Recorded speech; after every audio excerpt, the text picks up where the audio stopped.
Bismillah, Alhamdulillah, wassalatu wassalamu ala Rasulillah. Assalamu alaikum, learn Tajweed the easy way, lesson 34a, words with shadda.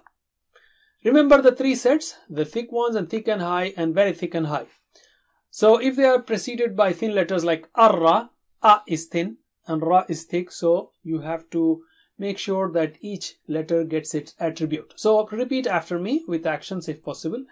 Arra, arra, aqqa, أقى أغى أغى أخى أخى. So qaf, ghain and kha are thick and high. Now let's take very thick and high. Assa, assa, adda, adda, atta, atta, adda, adda. This is just to ensure that you know the attributes of these letters and remember them.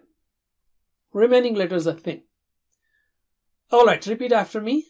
Kullu, kullu, alladhi, alladhi, alladhina, alladhina, allati, allati, ayyuha, ayyuha, fabi'ayyi, fabi'ayyi, Rabbi, Rabbi, ra is thick, ba is thin.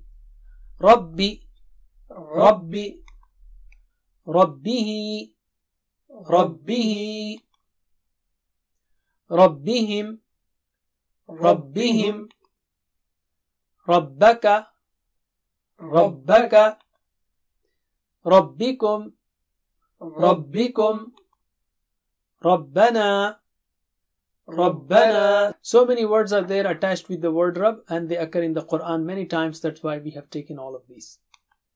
Okay, let's continue.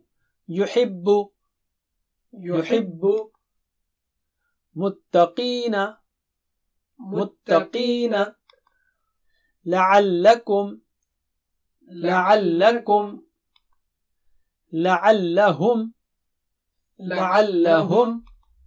That's it for now. Jazakumullah khair. Wassalamu alaikum.